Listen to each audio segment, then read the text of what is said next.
Hey, you, what's up? And welcome to my corner of the internet. So today, I have an anime for you. I have an anime that I was so pleasantly surprised about. I didn't think this anime was going to be as good as it was. I'm up to date on the manga.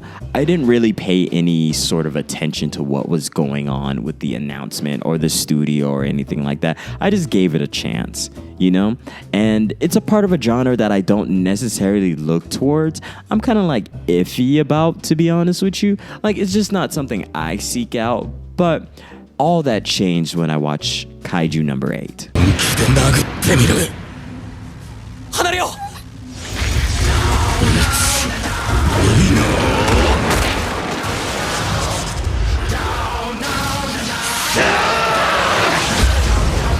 This is an action sci-fi produced by, I'm going to put that on the screen. Our main character is Hibino Kafka.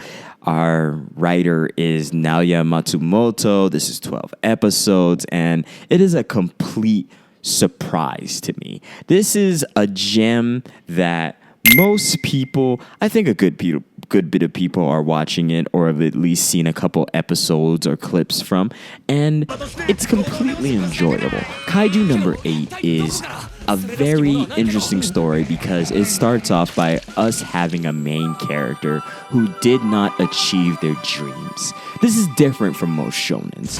Most shonen characters are aspiring and just now beginning their journey, but Kafka is well past his supposed prime. He is well past the age where you are allowed to keep messing up and try things. And he got a regular job just basically cleaning up the messes of dead kaiju and analyzation and cleaning up and bringing back like city blocks that have been just splattered with blood and carcasses. And it showcases a character that feels beaten down by his failures and his inability to measure up to the lofty dreams he had while he was young. And basically also noticing how his best friend that he grew up with, they went on to be incredible, to basically achieve the dreams that he set out to go for himself. And that eats him alive, even though he doesn't mention it. It bothers him that he was unable to do anything, even though he's tried so hard, tried so often. He just gives up until he meets this other guy who is aspiring just like he used to, and he feels the spark reignited to go for it again.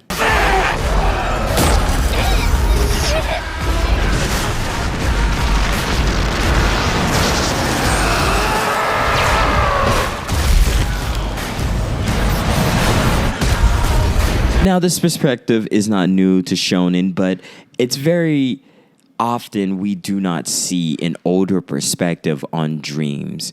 Dreams of people sometimes who didn't necessarily get there or people who did not continue for whatever reason.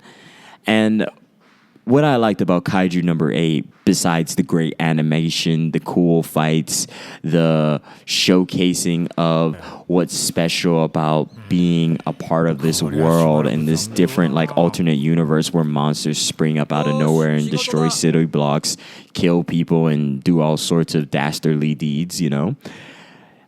This anime is about the emotional breakthroughs people have to do while they continue to live their life, the different aspirations and them having to face themselves, having to deal with past traumas, grief, and choices made by different characters and trying to succeed with all of this.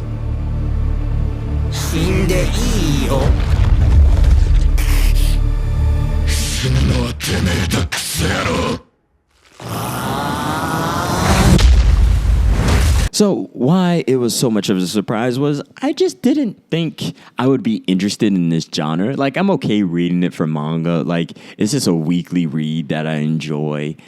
But I didn't think I would enjoy this anime as much as I did. Like, I just breezed through it. It was such an easy watch. I loved how everything looked.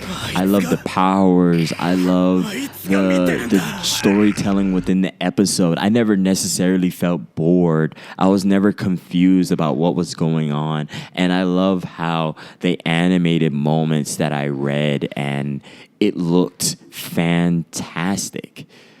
Regardless of that, Kaiju number 8 is a story about moving on through life and doing your best with what you have. Way better than any Godzilla movie I've ever seen.